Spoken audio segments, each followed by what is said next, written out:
Salam. Salam, apa kabar semua? Baik dan luar biasa, amin. Karena Tuhan kita baik dan Tuhan kita luar biasa, maka kita juga baik dan luar biasa, amin. Salam sejahtera, salam kasih, selamat datang ke ibadah DMC pada hari ini. Bagi Anda yang di online juga, selamat datang beribadah dalam kasih Tuhan. Dan mari kita siapkan hati kita untuk mendengar firman Tuhan. Kita masih berada di dalam siri community yang baik dan yang indah. Dan hari ini adalah merupakan siri yang terakhir. Dan minggu depan kita akan mulakan dengan siri yang baru. Jadi mari kita siapkan hati kita untuk menerima firman Tuhan. Mari kita datang kepada Tuhan dalam doa kita. Bapa yang baik, Bapa yang penuh kasih, Allah yang mengasihi kami, Allah yang peduli. Kami bersyukur Tuhan karena hari ini kami dapat datang di hadirat-Mu, menyembah Raja di atas segala Raja, mengagungkan Engkau Tuhan, menyatakan siapa Engkau di dalam hidup kami, dan mengingatkan kami siapa kami di hadapan Tuhan. Kami bersyukur untuk sepanjang minggu yang lalu, kami semua dalam keadaan baik. Kami di dalam pemeliharaan Tuhan, di dalam kasih Tuhan. Sehingga hari ini kami dapat datang di hadirat-Mu. Kami mau menyediakan hati kami untuk menerima kebenaran firman Tuhan. Kami mau sediakan hati kami untuk ditegur, siap untuk dibentuk, supaya kami menjadi pribadi lepas pribadi yang menjadi seperti Engkau. Terima kasih Tuhan. Kami mau belajar menjadi community seperti yang Engkau inginkan. Terima kasih Bapa. Terpuji dan termulia nama-Mu. Di dalam nama Tuhan Yesus kami berdoa dan bersyukur. Dan setiap anak-anak Tuhan yang siap mendengar firman Tuhan, mari kita sama-sama katakan amin. Haleluya. Nah, sebelum saya teruskan dengan firman Tuhan hari ini, sedikit saya mau beri ulasan tentang acara minggu depan, yaitu pada 30 malam dan 31 siang, yaitu sejarah penebusan. Dan mungkin bagi Anda yang pertama kali, mungkin belum pernah mengikuti ini, saya mengalu-alukan Anda untuk datang. Bagi Anda yang tidak dapat datang pada 31, karena itu berdaftar. Dan Anda boleh datang pada 30 malam, itu adalah ibadah. Itu adalah ibadah kebaktian biasa. Dan saya dorong sel group, mungkin minggu ini sel group kita bawa ke ibadah pada 30 malam. Boleh kan? Ya, jadi karena ini ada anjuran kita bersama, jadi DMC menjadikan tuan rumah, jadi saya harap supaya semua cell group move your CG to Friday night 8 malam di sini, karena kita ada pengkhotbah yang kita undang secara khusus dia adalah orang Korea tapi sudah menetap begitu lama di Indonesia. Jadi dia akan mengajar kita tentang sejarah penebusan. Jadi saya mendorong kita dan bawa kawan-kawan semua ya untuk mengikuti seminar ini. Oke, ya hari ini kita akan belajar tentang satu topik yang sangat penting di dalam community, yaitu kita mau belajar menjadikan Kristus berada di tengah-tengah community kita. Amin. Ya, kadang-kadang kita tanpa sadar kita tidak secara sadar bahwa Yesus harus menjadi the center di dalam community kita. Maka kalau Yesus menjadi center, menjadi pusat di dalam community kita, maka segala sesuatu, segala perkara yang kita buat harus itu mengarah kepada Yesus. Amin. Jadi mari hari ini saya mau simpulkan pada kita hari ini tentang semua pengajaran tentang community yang indah dan baik itu, tentang bahwa we cannot do anything without Christ. Ya, kita tidak dapat melakukan apa-apa. Mungkin community kita kuat, kalau Kristus tidak ada di sana, maka semuanya akan menjadi sia-sia. Amin. Nah, saya membawa kita melihat di dalam kisah para rasul ataupun kisah rasul-rasul bab yang 2 ayat yang ke-42 sampai 47. Ini adalah satu teks yang sangat biasa yang selalu kita dengar, dan saya rindu sekali dan membawa kita belajar khusus kepada teks ini hari ini. Ya, sangat powerful. Ya, saya akan membacanya dalam terjemahan AVB. Mereka berpegang teguh pada pengajaran para rasul dan pada persaudaraan, pembagian roti dan doa. Rasa takut memenuhi setiap hati dan banyak keajaiban serta tanda dilakukan melalui para rasul itu. Ketika itu semua yang beriman tetap bersatu dan berkongsi segala yang ada pada mereka, serta menjual harta benda mereka, lalu membagikannya antara mereka menurut keperluan seseorang. Demikianlah setiap hari mereka di bait suci dengan satu hati dan membagi roti dari rumah ke rumah, lalu memakan rezeki mereka dengan sukacita dan tulus hati, sambil memuji Allah dan menerima rasa muhibah daripada semua orang. Setiap hari Tuhan menambah bilangan jemaah mereka itu dengan orang yang diselamatkan. Kalau kita lihat konteks ini adalah konteks di mana pada ayat-ayat sebelumnya, pada bab yang sebelumnya itu tentang pencurahan Roh Kudus, Pentakosta. Satu peristiwa yang begitu penting di dalam kehidupan kita orang Kristen, yang telah mengubah sejarah kekristenan, di mana Roh Kudus dicurahkan kepada umat Tuhan, kepada orang percaya pada waktu itu, sehingga muncullah gereja. Dan kita melihat di mana Petrus mulai berkhotbah. Ya, dengan begitu berani berkhotbah di ribuan orang, maka muncullah gereja di bab yang pertama, di abad yang pertama. Dan kalau kita lihat di ayat di bab yang seterusnya, kita melihat di mana mukjizat terjadi, bahkan murid-murid Tuhan Yesus, Petrus dan murid-murid rasul-rasul yang lain melakukan banyak mukjizat, dan kekristenan meluas sejak itu. Dan saya ingin memfokus kepada teks kita hari ini, dan ini yang menjadi ide besar ataupun the big idea yang ingin kosikan hari ini, bahwa kita mau belajar, kita mau melihat model gereja yang sebenarnya, yang seharusnya kita contohi pada hari ini. Yaitu gereja pertama adalah model. Gereja pertama adalah gambaran. Gereja pertama itu yang menjadi dasar kita hari ini sebenarnya, saudara. Dan apabila saya merefleksikan ini pada gereja kita hari ini, banyak yang tersasar daripada inti ataupun apa yang sedang gereja awal telah lakukan. Dan ada satu kalimat dalam bahasa Inggris yang katakan begini, dan saya suka dengan kalimat ini. Saya tidak tahu terjemahannya dalam bahasa Malaysia. Dia katakan, the church at its birth was the church at its best. Gereja pada masa lahirnya adalah gereja yang terbaik. Amin. Dan marilah kita, kalau gereja-gereja di seluruh dunia ini hari ini menjadikan gereja pada abad yang pertama itu menjadi sumber inspirasi, mendasari segala sesuatu yang kita lakukan hari ini. Wow, saya rasa banyak perkara yang luar biasa yang boleh kita lakukan bersama. Amin. Tapi gereja-gereja hari ini, saudara, saya hari ini bukan berkhotbah mengkritik gereja ini dan itu, tidak. Ya, saya rasa dan saya pikir kita paham apa yang saya maksudkan.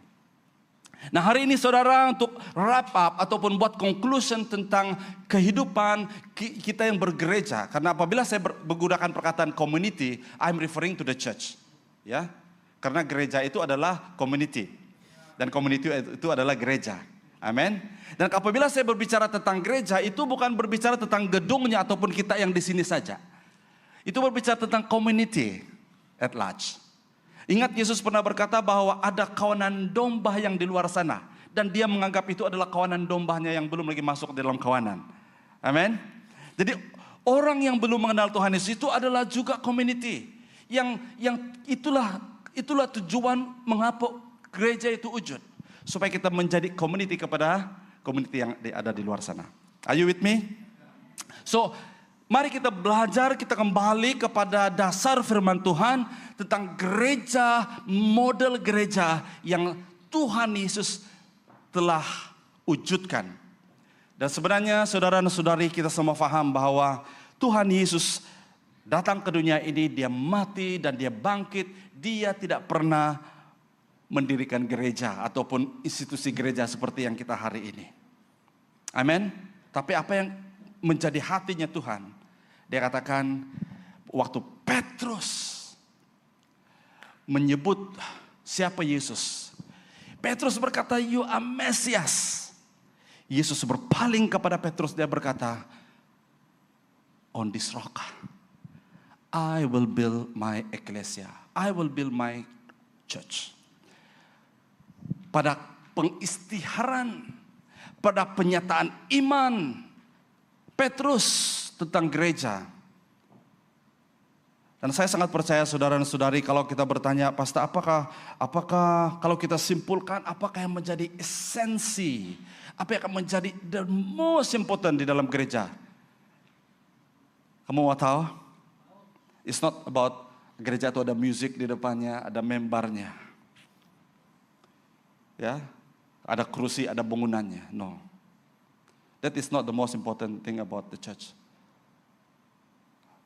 Not because ada gembala, ada sistem yang baik dan sebagainya. The most important about church adalah tentang Yesus. Amin. Tentang ada pengakuan, ada penyembahan kepada Yesus. Kalau itu ada dalam setiap gereja saudara, itu adalah gereja yang benar. Manifestasi-manifestasi yang lain, ada yang lebih mengutamakan firman, pengajaran, ada yang lebih mengutamakan karunia-karunia roh. Itu adalah not the esensi tentang gereja. Amin, saudara. Karena itu sebabnya terlalu banyak denominasi. Ribuan, ratusan ribu denominasi yang ada di dunia ini. Kalau tidak silap saya 400 ribu denominasi di dunia ini. I think it can be more than that. Di Malaysia saja saya tidak tahu berapa. Tidak bisa dikira, tidak boleh dikira. Apalagi di dunia. Dan here and then ada denominasi. Bahkan di Malaysia sendiri pun ada denominasi. Saya terlibat di dalam NSCF, Persatuan Pastor-Pastor dan dengan leader di NSCF. Mereka kongsikan bahwa hampir setiap bulan, hampir setiap tahun ada denominasi yang muncul. Ada gereja-gereja independen yang muncul yang minta bernaung di bawah NSCF. Ya. Nah, saya sangat percaya saudara bahwa ini yang penting, yang menjadi esensi. Dan kita harus kembali kepada model gereja yang pertama. So saya tidak berbicara tentang, itu ada topik yang lain tentang bagaimana, kenapa kita harus menjadi institusi hari ini. Itu another big topic. Ya, itu another big topic. Hopefully suatu masa nanti kita boleh belajar. Nah, kita mau melihat ciri-ciri community ataupun ciri-ciri gereja yang berpusatkan Kristus. So Kristus adalah yang utama dan yang terutama di dalam gereja. Bukan salib yang besar-besar di gereja. Tidak ada guna bangunan dan ada salib yang besar-besar, tapi tidak ada penyembahan kepada Yesus. Tidak ada pengagungan kepada Yesus. Ya, tempat Yesus tidak diberikan sepenuhnya. Ya, dan semua aktiviti itu tidak mengarah kepada Yesus. That is not the church. Itu sebabnya saudara, banyak gereja-gereja hari ini yang menjadi social club. Ya. Dan kalau kita dengar khotbah-khotbahnya tidak banyak tentang Yesus. Banyak tentang kunci-kunci untuk mau berjaya. Oh, that's good. Semua itu kita boleh belajar, kita boleh dengar di motivasi conference. Banyak pengajaran-pengajaran tentang prosperity, tentang kemakmuran dan sebagainya. Kalau kamu buat ini, kalau kamu buat 1, 2, 3, kamu akan berhasil. Kamu akan berjaya dan sebagainya. Tapi seldom the suffering of Christ is preached in the church today. Sangat kurang tentang penderitaan. Kalau pastor mulai berbicara tentang penderitaan, no, we don't want to hear that. Kami datang ke gereja sudah menderita sebelum datang ke gereja. Datang ke gereja masih dengar tentang penderitaan lagi. We want to hear something good. But do you know what? Karena di dalam penderitaan ada sukacita. Amin, saudara. Haleluya. Jadi gereja hari ini jangan kita berhenti di dalam berkhotbah, bercerita tentang Yesus, tentang karya Yesus. Amin, saudara.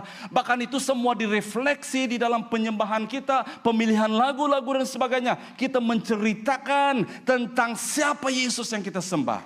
That is a church. Amin. Tepuk tangan yang lebih kuat ya, Barian.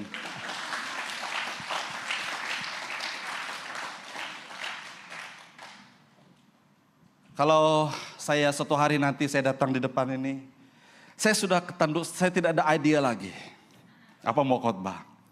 Tapi saya datang, saya hanya katakan, Yesus Tuhan. Yesus itu Tuhan.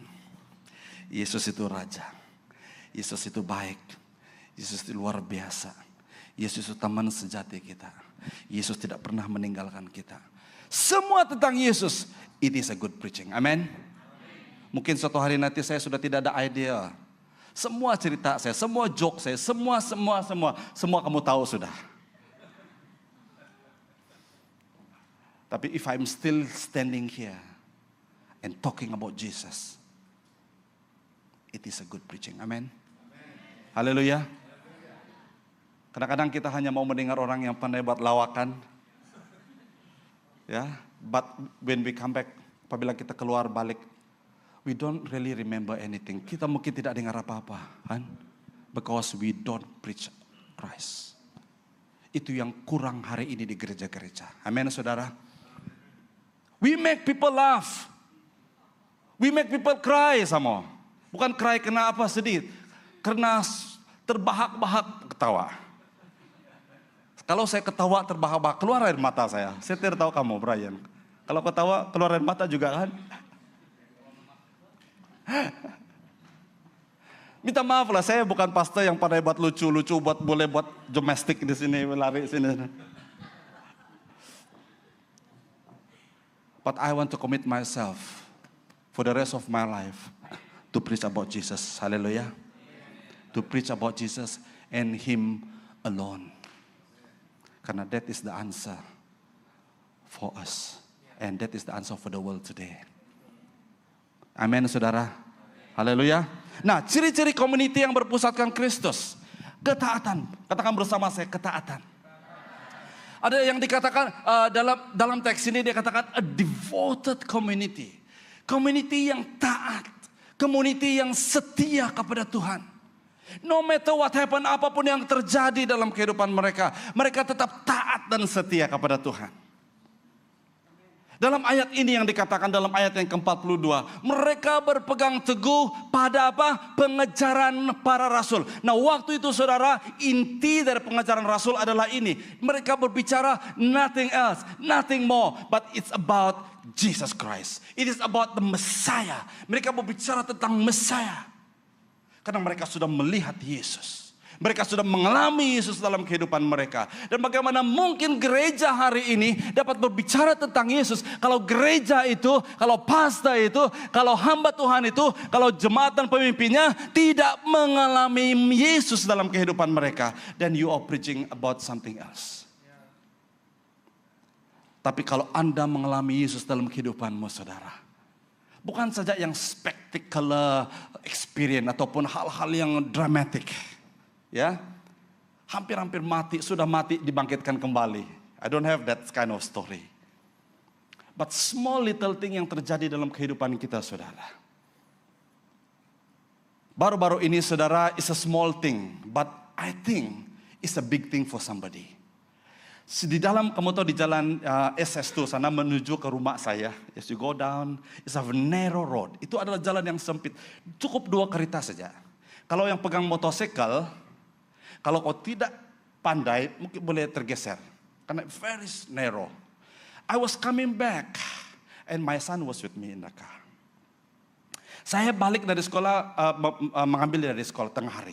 It's under hot sun. Depan traffic light, saya jalan. Saya nampak di kereta sebelah saya. The driver is a mother, a lady. Umur setengah pelaya. Dan ada anak duduk di depan dan ada anak duduk di belakang. Saya melihat di atas keretanya, di bonetnya, dompetnya tertinggal. Itu dalam berjalan ya. Dompetnya, saya boleh melihat semua kad kredit, semua apa ada di situ. Terbuka. Dompetnya yang panjang itu, purse. Dia terlupa. Dan ini dalam kesesakan jalan raya. I told my son, what should I do? Dan traffic light. Karena tidak lama lagi, mungkin dalam beberapa saat lagi, traffic light akan jadi kuning, jadi hijau, jalan. What I did, saya buka, saya keluar di tengah-tengah sesak jalan. Saya lari dan saya ambil purse-nya.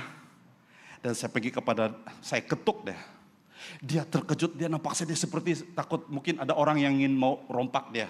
Dia tidak mau buka pintu. Saya beritahu dia ini. Dia tengok, dia tidak mau buka dan sudah traffic light sudah hijau. Saya pun gelebah sudah. Karena nanti kan saya menyebabkan sesakan jalan raya. Dan saya tunjuk dia punya purse, dia tengok dan dia buka dan saya cepat-cepat kasih dengan dia. Dan dia tidak sempat pun cakap terima kasih dengan saya. Tapi I know, I saved her life. I do not know her. One day, I hope saya ada kesempatan untuk jumpa dia. Tapi it was a big lesson for me and for my son. It was a subject of the matter of that day. Saya bercerita tentang dia. You know what? Apa yang terjadi kepada dia kalau itu dompetnya sudah mau hampir-hampir jatuh, itu di bonet di belakang kereta dia. Ya. Well, it doesn't have to be something experience yang begitu besar kan? Ya. Nah, saudara-saudara yang saya kasih, ketaatan ini yang menjadi kunci kepada gereja awal. Mereka berpegang teguh pada pengajaran para rasul. Dan pada persaudaraan, pembahagian roti dan doa. Dan ada saya kongsikan di sini, pertama tentang firman. Mereka fokus kepada firman, taat kepada firman. Mereka fokus kepada 3 perkara tentang Mesiasship Yesus, yaitu tentang kematiannya. Bercerita tentang kematian Yesus. Itu kadang-kadang hari ini saudara kita tidak tahu apa topik kita untuk mau cerita dengan orang lain. Start to talk about the death of Christ. Saya ajar anak saya dan dia mulai cerita kepada kawan-kawan dia di sekolah. Dia katakan, Daddy, they don't believe me. How can God die? Dan saya katakan dengan anak saya, it's okay. Cakap saja what you believe. One day mereka akan mengerti. Ya. So kalau mereka mau argue dengan Anda, saya cakap dengan anak saya, don't argue. Because there are no end to argument. Betul? Kadang-kadang kita mau berkongsi dengan orang lain, kalau orang sudah argue kita, ataupun dia tanya banyak soalan kepada kita tidak tahu jawab. Kita sudah berhenti dan kita give up. Talk about the death of Christ. Kedua, kebangkitan Kristus. Ketiga, berbicara tentang kedatangannya. Haleluya. Kamu tahu bahwa Yesus akan datang? Kenapa kita tidak berbicara tentang kedatangannya? We all know, but kita sedang berada di dalam zaman akhir. Ya. Kita tahu bahwa Yesus akan datang, kita tahu bahwa Yesus sudah mati, dan dia telah bangkit. Tapi kita masih hidup, masih seperti dalam kematian lagi. Seperti Yesus tuh, oh, Yesus where are you? Kalau Yesus sudah bangkit, saudara, Anda sudah percaya bahwa dia bangkit. Apapun masalah dalam hidupmu, saudara, God can resurrect it, amen. Balik, amen saudara. Apapun keadaanmu yang rasanya seperti sudah tidak ada harapan lagi. But our God is a God yang telah bangkit. Dan dia akan datang lagi, kita berpengharapan. Nah, yang kedua adalah persekutuan, koinonia. Persekutuan di situ adalah koinonia. Koinonia ini berbicara tentang kesatuan, kebersamaan. Di dalam teks ini dia menggunakan perkataan muhibah. Wow, it is a very powerful word. Kita di Malaysia, we understand what muhibah is all about. Amen. Ada satu ahli teologi di Malaysia, nama dia Dr. Batu Malai. Dan saya pernah baca tulisan karyanya tentang the theology of muhibah. Dia sudah meninggal lah, tapi wonderful. Dan kita di Malaysia, kita berpeluang hidup, bahkan di DMC bahasa, kita adalah muhibah, amin. Kalau saya kira-kira suku bangsa yang ada di sini, lebih daripada 30 bangsa. yang ada di sekarang ini. Suku bangsa. Dan yet we can come together as one big family to worship God. Haleluya, berikan kemuliaan bagi Tuhan. Mungkin kalau di jemaat Chinese, di jemaat Inggris, mungkin tidak sebanyak ini, ya. Haleluya. Saya katakan bahwa bahasa Malaysia is the uniting factor. Amen. Amen. Kita boleh berbahasa Indonesia, kita boleh berbahasa Malaysia, ya, karena kita bersama. Jadi, wow, it's a koinonia. Yang ketiga di sini adalah perjamuan kudus. Apa yang mereka buat? Nah, setiap kali mereka bertemu ada inti mereka. Seperti kita cell group kan, kita ada 4W, ya. Ada yang kita buat dalam 4W, dalam cell group kita. Nah, ini yang mereka buat. Mereka mengutamakan pengajaran firman Tuhan. Mereka mengutamakan koinonia di antara mereka. Mereka mengutamakan dan mereka melakukan perjamuan kudus. Apabila saya melihat dan meneliti ayat ini, saudara. Kalau dalam bahasa Inggris, breaking of bread. Dan semua ahli teologi setuju bahwa itu berbicara tentang the Lord's Supper ataupun tentang perjamuan kudus. Dan dikatakan bahwa mereka setiap hari mengadakan perjamuan kudus. Siapa bilang itu perjamuan kudus 1 bulan sekali saja? Ya. Di DMC praktis kita sebulan sekali. Tidak semestinya sebulan sekali, saudara. You can do it every week as well. Dan inilah dasarnya mereka melakukan dia breaking of bread setiap minggu, setiap kali mereka bertemu. Karena apa? Karena tujuan mereka mengadakan pembagian roti itu adalah untuk mengingatkan apa, saudara? Tentang kematian, tentang kebangkitan Kristus, dan tentang kedatangan Tuhan Yesus. Bukan suka-suka. Bukan tradisi. Oh, gereja ini tradisi gereja, therefore we need to do it. No. Karena mereka menyatakan, waktu mereka mengambil perjamuan kudus, saudara, mereka dengan begitu mendalami tentang arti kematian dan kebangkitan Kristus dalam hidup mereka. Mereka bersatu dalam kematian Kristus, bersatu dalam kebangkitan Kristus, dan mereka hidup oleh karena pengharapan bahwa Yesus akan datang kembali. Haleluya. Jadi hidup orang yang berpengharapan berbanding dengan hidup orang yang tidak berpengharapan adalah, saudara, bagaimana? Walaupun dia ada masalah dan cabaran hidup, dia tetap berjalan dan tetap dengan kekuatan dan tersenyum karena matanya tertuju kepada Yesus. Karena dia tahu, kalau Tuhan tidak tolong saya hari ini, kalau Tuhan tidak tolong saya besok, kalau Tuhan tidak tolong saya lusa, saya pasti suatu masa nanti Tuhan akan pasti tolong saya, karena itulah janjinya kepada setiap orang yang percaya. Haleluya. That is our God. That is our Christ. Dan yang keempat adalah doa. Mereka taat di dalam doa. Ya, doa ini bukan berbicara tentang personal prayer and also a corporate prayer.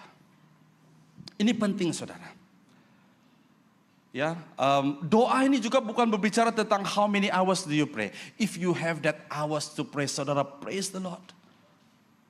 Saya tidak perlu compete dengan istri saya, berapa panjang dia berdoa dan berapa panjang saya punya. Kalau saya compete dengan dia, memang saya kalah. She can pray for hours, but I don't. But doesn't mean that I don't pray. Amen. Haleluya. It's not about that long hour or short hour of prayer. Ada satu ibu, setelah dia dengar pastornya berkhotbah, bukan saya lah, ibu bukan di sini ya. I need to qualify what I say. It's nothing to do with us. Ini seorang ibu yang 2 tahun baru join gereja mereka. Dia sudah sign membership. Dan pada hari itu, dalam bulan itu pasti itu berbicara tentang satu siri tentang membaca Alkitab dan berdoa dan komitmen to the church. Tiap minggu pasti itu berbicara, nah hari saya mau mendorong Anda untuk berdoa sekurang-kurangnya 1 jam 1 hari. Contoh ya. Sekurang-kurang 1 jam baca Alkitab setiap hari. Jadi ibu ini duduk di sana, dia sudah tidak tahan dan dia sudah gelisah. Dia sudah tidak tahan dan suatu hari setelah pastor itu turun berkhotbah, dia tunggu dia di luar sana. Dan dia jumpa dengan pastor. Dia katakan, Pak Pendeta, I'm leaving. kami pastor ya kan, kalau the last thing yang kami mau dengar ataupun hal yang kami tidak mau dengar adalah apabila jemaat datang, Pastor, I'm leaving. It breaks our heart. Ya. Dan of course pastor ini mau tahu menahu tentang apa yang berlaku. Dia katakan, what's wrong? Anything I can help. Kenapa? Tadi ibu ini katakan, Pastor, 2 tahun yang lalu waktu saya sign up sebagai member, tidak ada satupun syarat yang mengatakan harus baca Alkitab setiap hari, 1 jam setiap hari. Waktu pastor selalu tekan-tekan baca Alkitab. Saya balik rumah tengok agreement, waktu saya tanda tangan, waktu saya mau jadi membership, tidak ada harus baca Alkitab. So I'm leaving. Ini real story. Thank God it didn't happen in UMC Bahasa. Ini di Amerika mungkin ini. Sorry Pak ya. Sorry Pastor Toman. Oh bukan di Amerika, di Korea. Sorry orang Korea sini.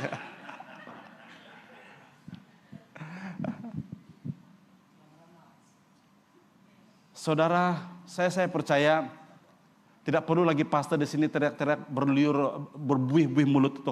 Baca Alkitab, berdoa. Baca Alkitab, berdoa. You are a matured believer. Amen. Amen. Mau kamu setiap minggu saya datang di sini saya katakan baca berdoa, baca Alkitab dan berdoa. Perlu? You're not a baby anymore. Amen. Hello. Are you with me? Haleluya. Karena doa itu adalah nafas. Kita tidak berdoa, kita tidak hidup. Amin, saudara. Doa itu adalah communication kita dengan Tuhan. Nah, kita boleh berdoa bila-bila, kita boleh berkomunikasi dengan Tuhan, kita boleh berbicara, berhubung dengan Tuhan at any time. Bahkan di dalam tidurmu pun, rohmu masih koneksi dengan Tuhan, saudara. Supaya mimpi-mimpimu itu adalah mimpi-mimpi yang rohani. Haleluya. Bukan mimpi-mimpi yang rohana. Mimpi tentang rohana setiap minggu. Haleluya. Ya. Segala sesuatu akan berlalu di dunia ini. Tapi firman Tuhan tetap. Itu sebabnya kita harus baca Alkitab. Hari ini saudara banyak pelayanan, banyak material. Itu sebabnya community digital wujud. Karena kita mau ya setiap minggu ada bahan-bahan yang kita salurkan. Ada bahan-bahan yang kita persiapkan. Nah, tidak ada alasan untuk kita katakan, Pastor I don't know. Saya tidak tahu ini. Ya. Nah, kenapa gereja pada awal mereka kuat dan strong? Karena mereka berfokus kepada 4 perkara ini saudara. Firman Tuhan.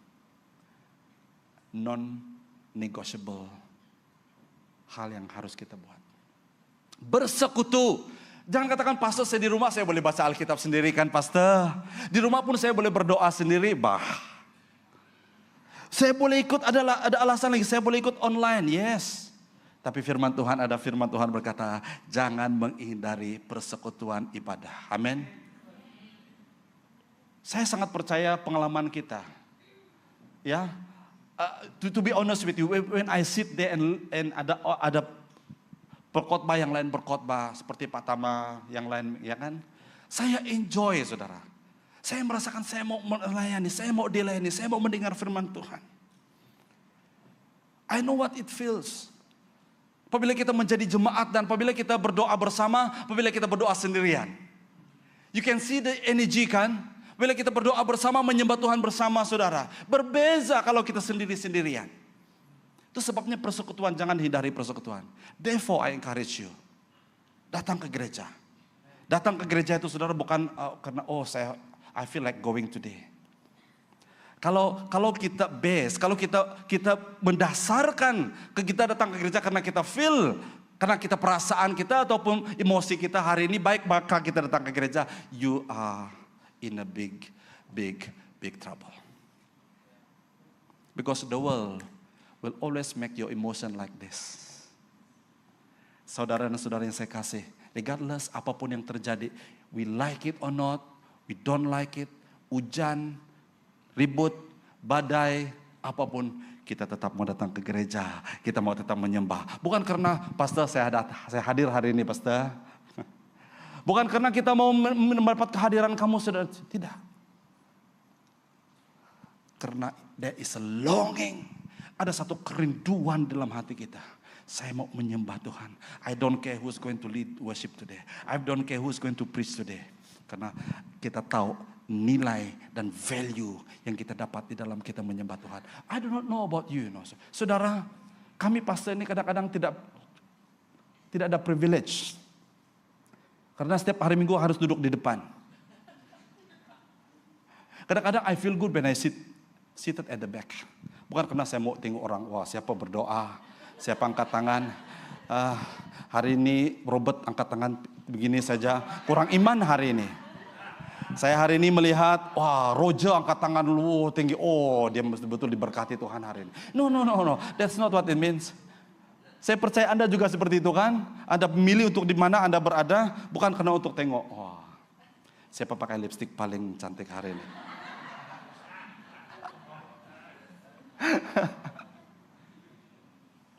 For me, when I seated behind, saya melihat orang menyembah Tuhan, saya encourage. Bila saya melihat pemimpin pujian dan tim menyembah, mereka menyembah, dan saya melihat teman-teman yang lain menyembah, angkat tangan, menari, saya encourage. Kalau saya menyembah sendiri di rumah, siapa yang saya lihat? Kiri kanan, lihat istri saya, lu lagi.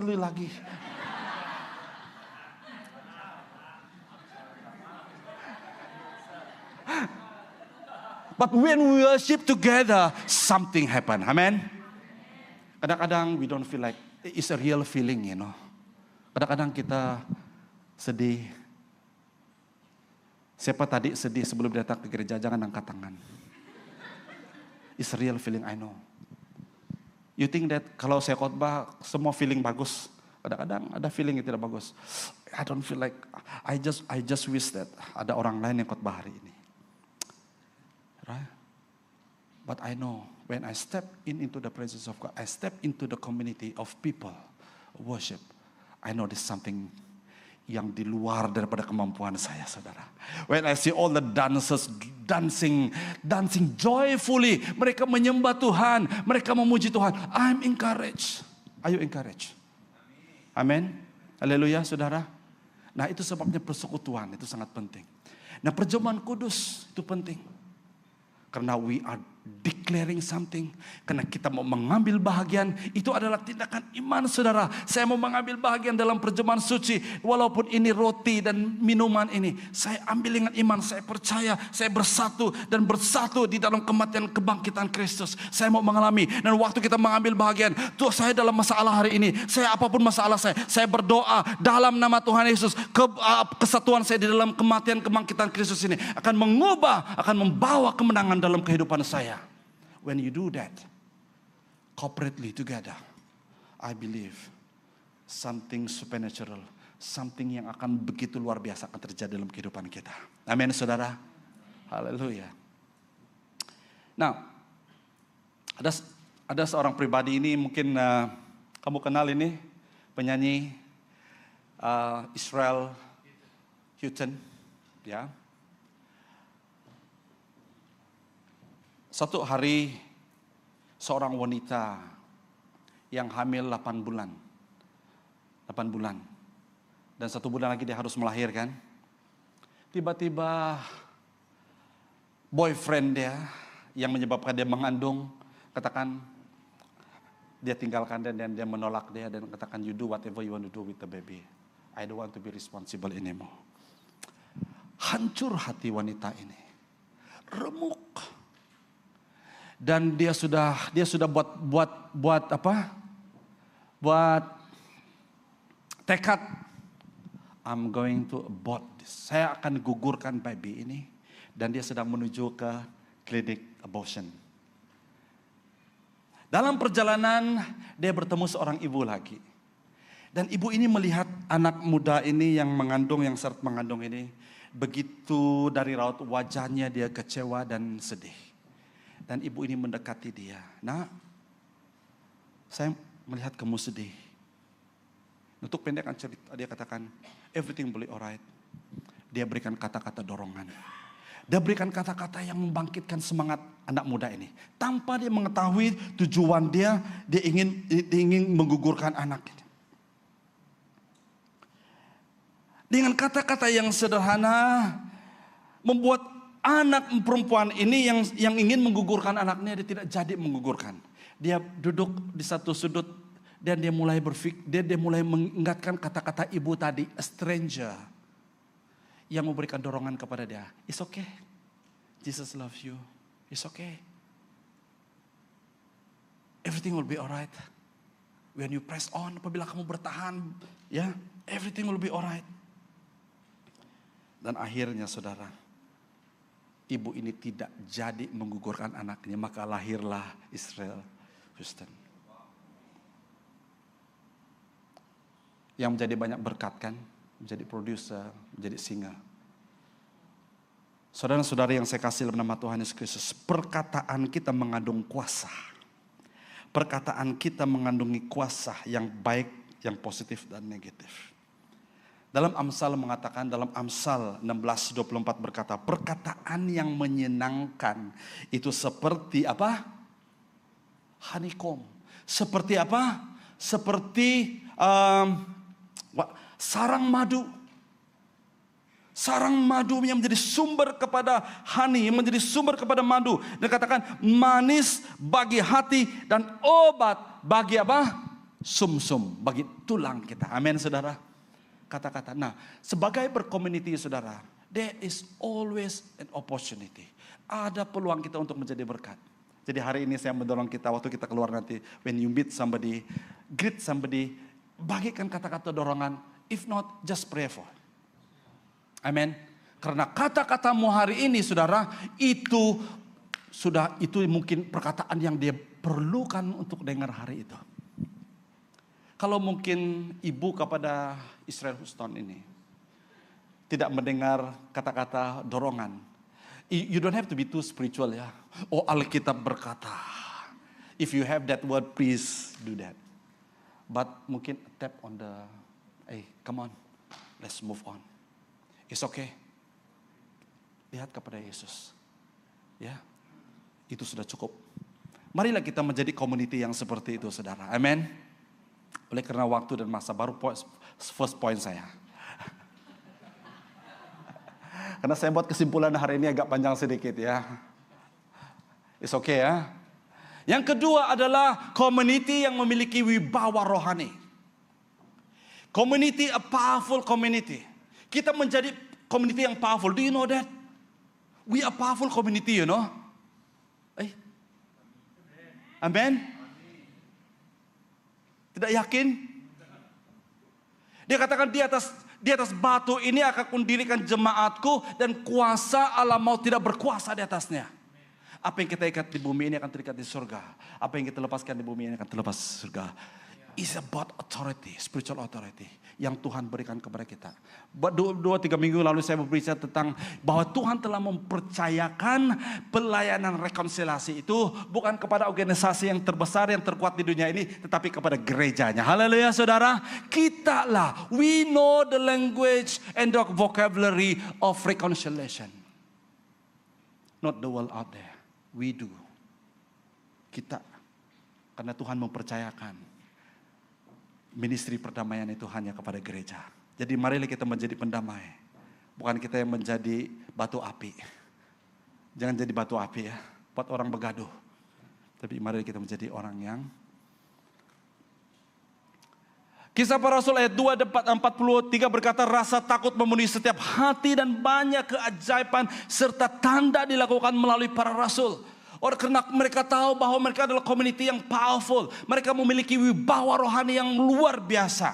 Maka apa yang terjadi? Mereka takut kepada Tuhan. Mereka menghormati Tuhan. They honor God. Maka apa yang terjadi? Setiap hari apa yang terjadi? Keajaiban dan tanda dilakukan oleh Tuhan melalui mereka. Itu kadang-kadang hari ini saudara, jarang-jarang kita melihat yang mukjizat Tuhan terjadi. Keajaiban Tuhan terjadi. Ataupun kita terlepas pandang. Itu keajaiban Tuhan yang dilakukan oleh Tuhan. Tapi kita tidak melihat itu. Oh kita katakan. It is done my way. Ada lagu tuh kan. Karena kita rasa kita hebat, kita mampu, maka keajaiban yang daripada Tuhan itu kita sudah salah definisikan. Sebenarnya itu adalah anugerah dan keajaiban daripada Tuhan. Amin, saudara. Marilah kita menjadi community. You know why? Kenapa kita menjadi community yang powerful? Karena every individual. Karena setiap pribadi kita adalah powerful. Amen. Dan all the powerful people combine. Apabila setiap orang yang powerful ini, setiap pribadi yang powerful ini di-combine, 2-3 berkumpul di dalam nama Tuhan Yesus, aku ada di sana. Haleluya, saudara, luar biasa. Berikan kemuliaan bagi Tuhan kita. Do you know that we have power of agreement when 1-2 orang berkumpul, suami istri berdoa, suami istri dan anak-anak berdoa, dan si dalam keluarga siji kamu berdoa, berpegang tangan berdoa, bersafaat, something supernatural happen dalam kehidupan kita, saudara. Karena there's a power in agreement. Why kita menjadi community yang berkuasa, memiliki wibawa? Karena there is a power in agreement. Yang ketiga adalah kasih. Katakan bersama saya, kasih. A loving community. Haleluya. Kita harus menjadi keluarga, kita menjadi community yang loving. Yang saling mengasihi, hidup dalam kasih. Hidup di dalam persaudaraan. Hidup dalam kasih. Nah, Yohanes 13 ayat 34, 35 berkata, inilah perintah baru yang kuberikan kepadamu, kasihilah satu sama lain, sebagaimana aku telah mengasihimu, kasihilah sesama sendiri. Daripada sikapmu yang saling mengasihi itu, semua orang akan tahu bahwa kamu muridku. Nah, satu tanda yang sangat penting dan harus ada dalam kehidupan kita adalah kasih. Mungkin saya menjadi seorang khotbah yang luar biasa hebat di sini, tapi kalau saya tidak ada kasih, kosong. Meaningless. Mungkin Anda rasa Anda adalah orang yang the worst. Anda rasa adalah orang yang sangat gagal. Tapi kamu tahu bahwa kamu ada kasih, memiliki kasih Kristus dalam hidupmu.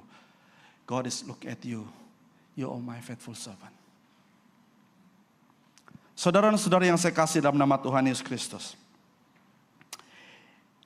Ini sangat penting ya. Nah, di dalam kasih ini perlu ada kesatuan iman, ya. Nah, dalam ayat yang ke-44 berkata, ketika itu semua orang yang beriman tetap bersatu dan berkongsi segala yang ada. Nah, ada 2 tanda kasih menurut teks ini, ya. Ada 2 tanda kasih yang mereka tunjukkan kasih mereka. Karena kasih itu is not a word, it's a verb, perbuatan, action. Kasih adalah bukanlah kata-kata ataupun pujangga. Apa pujangga? Puisi. I don't know. Kata-kata pujangga. Kata-kata yang manis lah ya. I love you. Hati-hati kalau ada laki ataupun ya, I love you.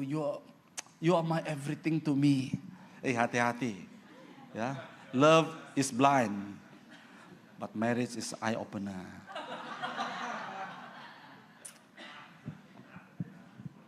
Is it true? Is it true, JB? You just got married less than 1 year, okay? Sekarang baru saya tahu dia seperti itu. Aduh, menyesal. Kadang-kadang saya bergurau dengan istri saya. Bila saya discover tentang kelemahan dia, kalau saya tahu dulu. Tapi pembeli buat tidak boleh buat apa-apa, sudah. Ya. Kesatuan, kasih. Mereka buktikan melalui apa, saudara? A spiritual unity. Ketika itu semua yang beriman, mereka memiliki iman yang sama. Iman itu hanya kepada Yesus, not to the pastor. Banyak gereja hari ini, saudara, not the follower of Jesus Christ, but follower to their pastors. Banyak kan? Ya. Jadi jangan ikut saya. Jangan ikut pastor. Tapi memiliki iman yang tetap bersatu kepada Yesus. Ya. Yang kedua, bukti kasih. Yang action itu adalah murah hati. Tadi mereka ada kesatuan iman. They do everything together. Yang kedua adalah mereka murah hati. Ataupun generous. Sacrificial generosity. ataupun radical generosity. Ya. Serta menjual harta benda mereka lalu membagikannya antara mereka menurut keperluan seseorang. Keperluan seseorang, anak kecil pun termasuk juga. Orang yang miskin, orang yang kekurangan pun termasuk juga. Ada yang mengatakan bahwa komunisme ataupun sosialis menggunakan ayat ini untuk mengatakan, wah, that's why communism is the best system in the world. No. It is not about that. Ya. Nah, kalau kita lihat tentang perkataan murah hati dalam pengertian bahasa Yunani-nya ya. Dalam bahasa Inggris dikatakan smooth ataupun free from wrong. Ia menunjukkan berarti tentang perbuatan yang sederhana. You don't have to bermurah hati itu dengan menyatakan itu kepada orang lain. Oh, hari ini saya berbuat baik kepada orang ini. Apa yang saya lakukan kepada keluarga yang saya tidak kenal dengan merisking my life, come out from the car and grab the bus, mengambil bus dan memberikan kepada dia. Walaupun dia terkejut, dia takut, dia tengok saya seperti perompak ataupun ya, yang mau pecahkan cermin dia takut. Ya, it's a small gesture kan, betul? 2 tahun yang lalu juga apabila kami keluar dari rumah mau pergi gereja, cepat-cepat saya sudah pakai cantik-cantik sudah kan. Tiba-tiba saya lihat di depan rumah kami terbakar. Dia punya tempat mereka bakar joystick itu terbakar. Karena itu awal pagi ya. Karena ada kan yang those kind of house lah ya. Terbakar. Itu awal pagi gereja. Karena hari Minggu biasa orang bangun lewat, tidur lewat, bangun lewat kan. Yang bukan Kristen lah. Saya meme dengan anak saya tadi pagi saya katakan, you know Net Aco, jam juga sedikit dari rumah. Saya kata, oh, semua orang ini pergi gereja ini. I don't know what to do. There was nobody. Tidak ada orang. Saya pergi ke rumah itu. Dan anak saya pun pergi. Saya panggil, I ring the bell. Karena saya tidak boleh masuk. Terbakar. Kalau itu tidak ada orang yang alert mereka. Mungkin the whole house terbakar. Saya ring the bell. Mungkin dalam 10-15 menit. Puji Tuhan lah mereka keluar. Dia keluar pun marah-marah, mau marah-marah, bermuka marah-marah dengan saya karena kejutkan mereka pagi-pagi. But I saved their life again.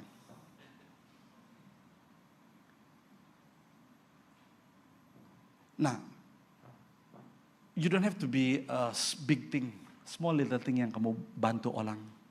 Itu adalah bercakap tentang kemurahan hati kita. Amin, saudara. Karena kita tidak boleh give God, ya.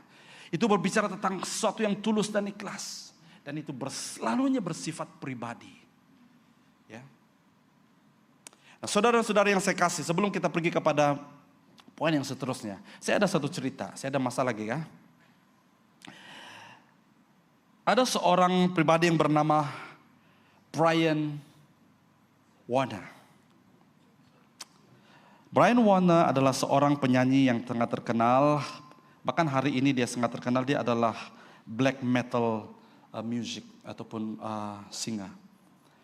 Brian Warner adalah seorang remaja Kristen. Let me share this. Dia adalah seorang remaja Kristen yang waktu dia remaja dia adalah kurus. Yang saya tahu yang paling kurus di sini si Gawai lah. Ya. Tapi dia lebih kurus dari Gawai lah. Dia kurus, dia lembek, dan muka dia macam muka saya lah, berjerawat, banyak jerawat. Syukur waktu saya couple dengan istri saya, dia tidak nampak jerawat saya. Dia nampak glow. Sehingga jerawat saya yang jerawat batu itu ya. Pernah nampak jerawat batu? Besar-besar dia seperti ini. Ya, puji Tuhan. Tapi sekarang dia sudah, perasaan pula kamu banyak jerawat ya. Masa dia rawat jerawat saya. Dia muka berjerawat, kurus kering. Dan setiap kali dia walk into the church, nobody cares.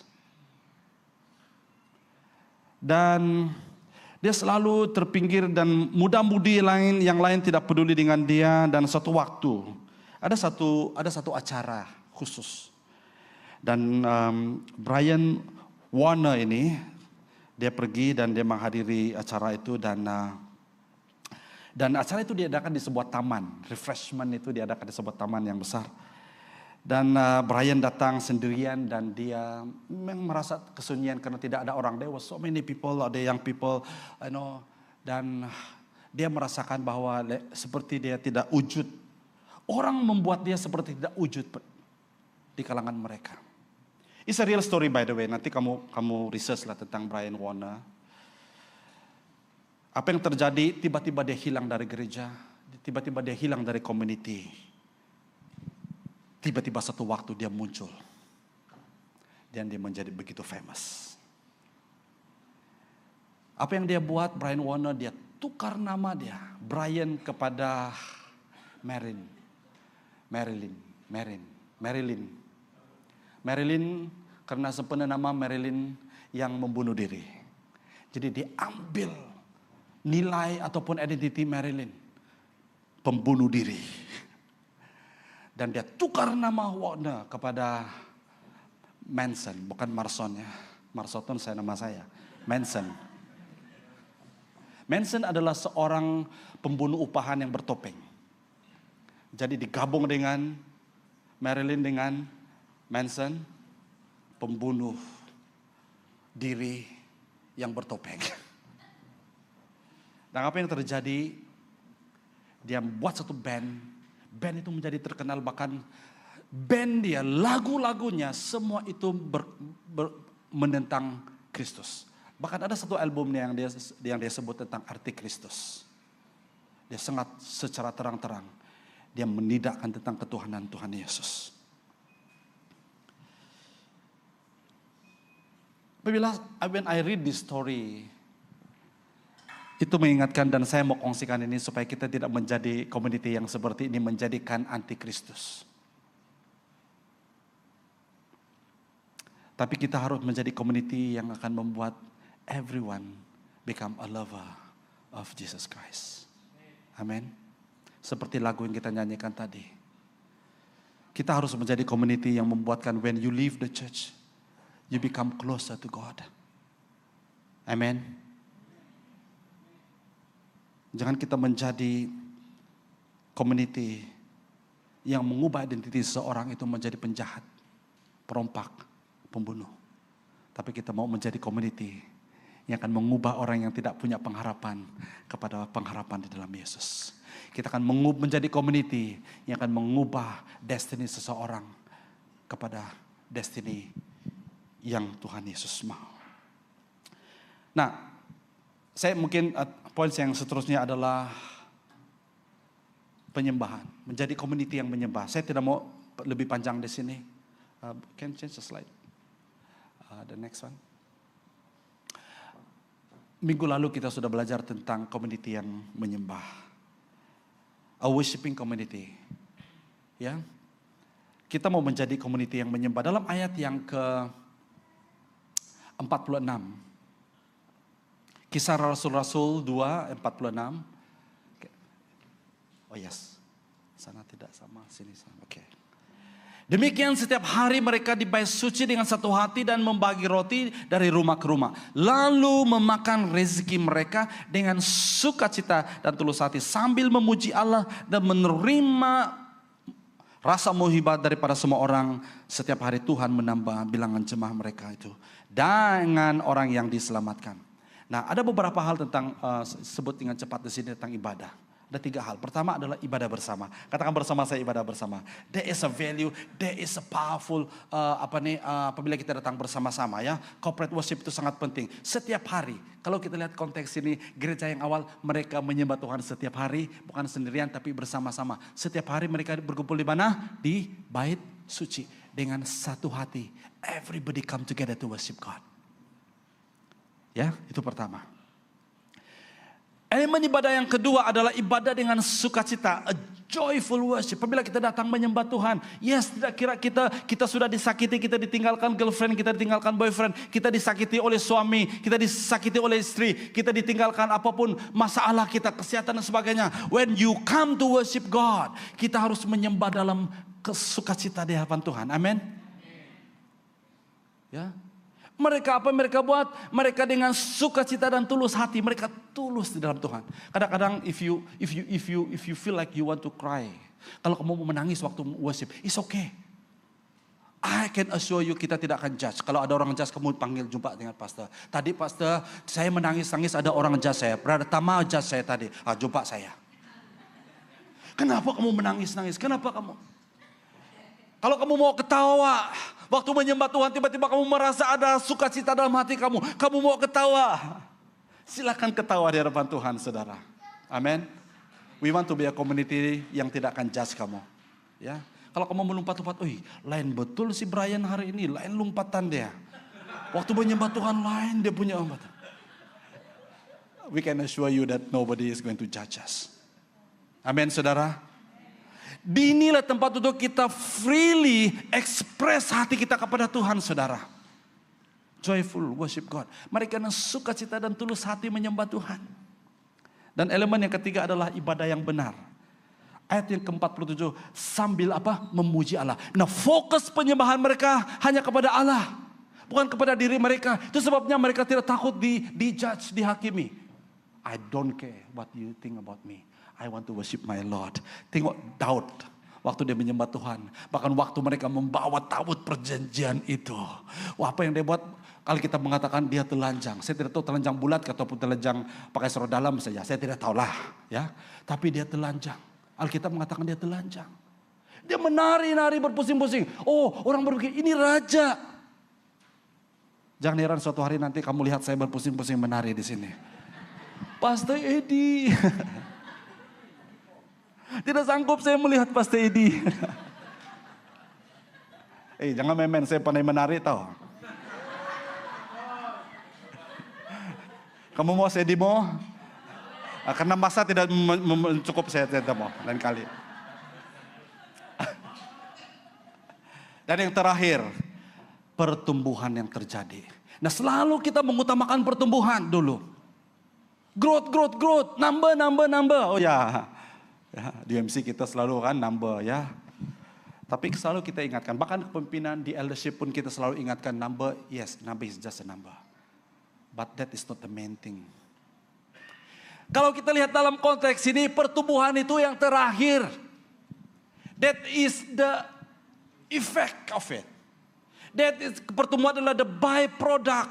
Bukan the main thing, bukan itu fokus kita. Fokus kita datang ke gereja hari ini, saudara, bukan untuk growth. Amin. Itu adalah byproduct. Kalau kita setia, kita taat kepada firman Tuhan, kita taat bersekutu, kita taat dalam doa kita taat di dalam pemberian kita taat di dalam melakukan pelayanan Tuhan. Saya sangat percaya firman Tuhan berkata, Dia yang mendatangkan pertumbuhan. Ini firman Tuhan. Kita perlu taat saja. Firman Tuhan dalam ayat 47. Setiap hari Tuhan menambah bilangan jemaatnya. Saya sangat percaya bahwa Lukas waktu dia menulis ini, dia tidak pernah tersilap untuk menambah perkataan Tuhan di situ. Umat Tuhan tidak perlu bimbang lagi, orang datang ke gereja hari ini. Ya, kadang-kadang kita paksa-paksa lagi kan. Tapi Tuhan, it is God who cause growth. Tuhanlah yang menentukan, yang menyebabkan pertumbuhan itu. Amin, saudara. Dalam 1 Korintus 3:6 berkata, aku menyamai benih manakala Apolos menyiram, tetapi Allah yang membolehkan tanaman itu bertumbuh. Jadi saudara, kita punya fokus, kita punya tujuan akhir kita bukanlah growth ya. Tujuan kita, kerja kita, bahagian kita adalah setia. When you setia, when you are faithful, God will cause the increase in your life. Prinsip ini adalah prinsip yang harus kita lakukan, baik dalam kehidupan kita setiap hari, ataupun dalam gereja. Mari kita tunduk kepala kita berdoa. Saya minta pemusik untuk maju di depan.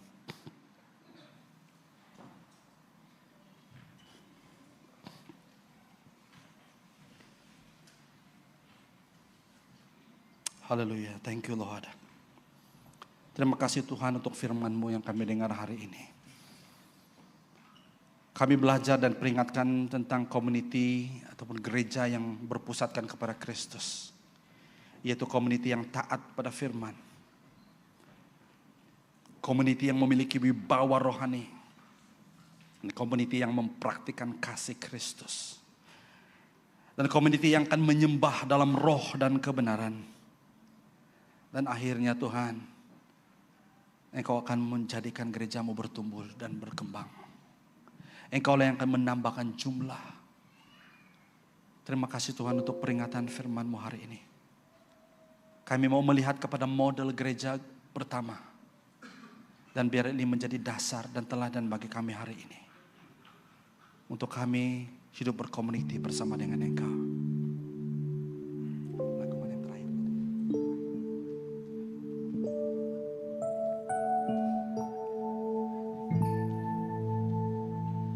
Haleluya. Mari kita ambil masa sedikit untuk merenungkan firman Tuhan dalam hidup kita hari ini. Mari kita memandang kepada Yesus yang menjadi kepala, menjadi ketua gereja dan community kita, keluarga kita. Apapun yang menjadi persoalanmu, baik secara personal, secara berkeluarga, secara community, mari pada hari ini kita mau katakan, Lord, I know you die for me. I know and I believe you have resurrected from the death. Engkau telah mati dan Engkau telah bangkit. I believe in it. And I choose to believe in it. Saya memilih untuk percaya. Mungkin my situation hari ini is not so good. My health is not so good. Mungkin keadaan saya hari ini, keadaan bisnis, keadaan keuangan, keadaan hubungan, keadaan keluarga, keadaan kesehatan saya tidak not so good. It's okay for you to tell God, I'm not happy about it. But I choose to believe you. Saya memilih untuk percaya. Karena Engkau mati untuk saya dan Engkau bangkit untuk saya. Engkau mampu membangkitkan keadaan saya yang saya tidak tahu what the end would be. Saya tidak tahu apa penghujungnya. I just want to believe, Lord.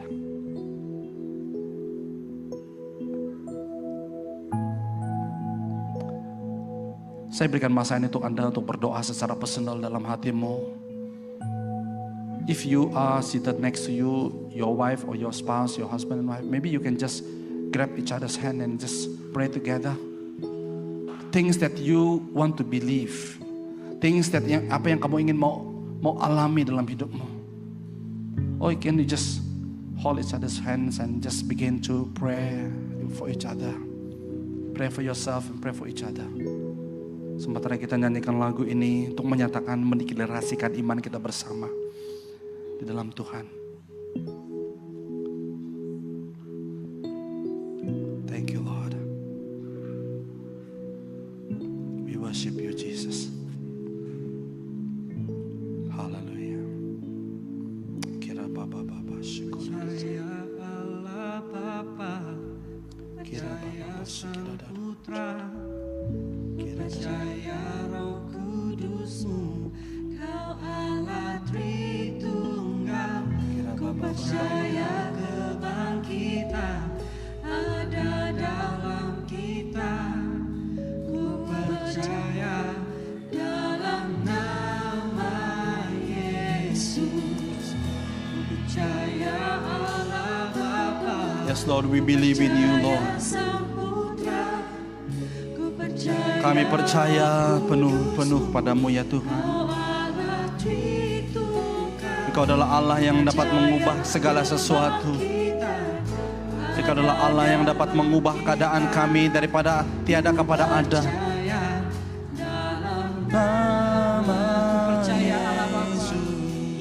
Ku percaya Allah Bapa. Yes, Lord. Percaya Sang Putra, percaya Roh Kudus-Mu. Nothing is too difficult for you, Lord. Tidak ada yang terlalu berat bagi Engkau, Tuhan. Tidak ada yang begitu, tidak ada yang mustahil bagimu, Tuhan. Dan kami mau percaya pada hari ini Bapa. Pada masa dan waktumu Tuhan, Engkau akan melakukan perkara yang ajaib. Engkau akan melakukan perkara yang luar biasa bagi kami Tuhan. Just because we believe in you Lord. Oh Jesus.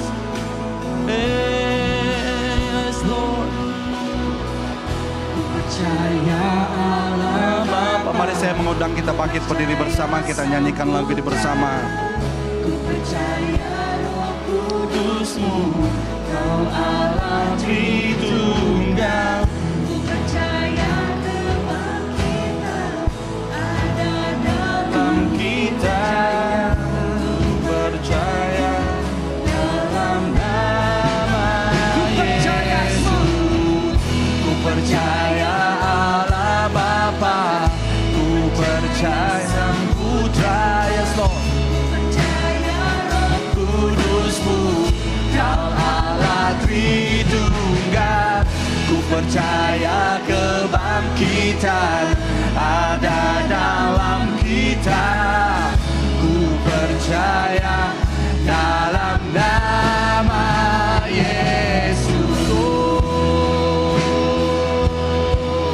we worship you Lord, we worship Jesus. Oh Jesus, thank you Lord. Ku percaya Allah Bapa, ku percaya Sang Putra, ku percaya Roh Baba shikira da baba ba shikira da da da da baba shikira da da da da da da da. Apapun situasimu hari ini, just believe, percaya, percaya, percaya. Oh Jesus, percaya. yes Lord. Ku percaya Tuhan. Kami memilih untuk percaya. Oh, kami percaya Tuhan. Oh, kami percaya Engkau Tuhan. Oh, Jesus Lord. Kami percaya Tuhan. Oh, kami percaya Tuhan. Oh, Jesus Lord. Kami percaya Tuhan. Kami percaya Yesus Tuhan.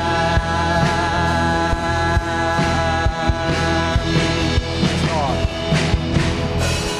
Ku percaya Allah Bapa, ku percaya Sang Putra, ku percaya Roh Kudus-Mu, Kau Allah Tritunggal.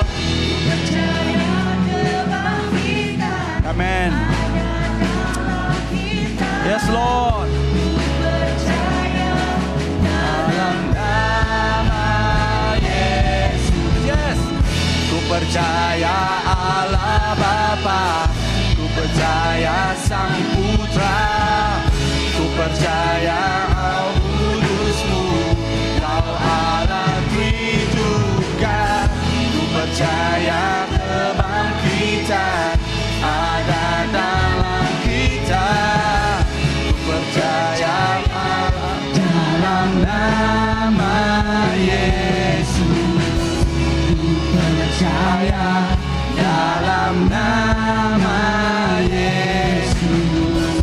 Ku percaya dalam nama Yesus. Oh haleluya, thank you Lord. Kami memilih untuk percaya. Kami memilih untuk percaya kepadamu ya Bapa. Apapun situasi kami, apapun keadaan kami, we choose to believe in you Lord. We choose to believe that you will come. You will come, oh God. You will rescue us. You will bless us. You will change the situation around us. Engkau akan datang dan Engkau akan mengubah keadaan kami. Kami percaya Tuhan. Kami percaya kepada timing-Mu Tuhan. pada masamu yang sempurna, pada masamu yang tepat. Jemaat Tuhan yang dikasihi, hari ini kita sudah mendengar firman Tuhan. What you just need to do is just believe, and you begin to see things happens in your life. Bila engkau mulai percaya, meyakini, pasti Tuhan akan melakukan perkara yang ajaib dalam hidupmu. Angkat tanganmu lah dan terimalah doa berkat. Pulanglah dan terimalah doa berkat. Tuhan memberkati engkau dan melindungi engkau. Tuhan menyinari engkau dengan wajahnya dan memberikan engkau kasih karunia. Tuhan menghadapkan wajahnya kepadamu dan memberikan engkau damai sejahtera. Di dalam dan di atas nama, di atas segala nama, Tuhan di atas segala Tuhan, Yesus Kristus, Tuhan dan Raja kami sudah berdoa dan mengucap syukur atas segala yang baik yang Tuhan lakukan dalam hidup kami. Di dalam nama Tuhan Yesus kami berdoa. Dan semua anak-anak Tuhan yang diberkati Tuhan, mari kita sama-sama katakan amin. Berikan tepuk tangan bagi Tuhan kita. Haleluya, Tuhan berkati.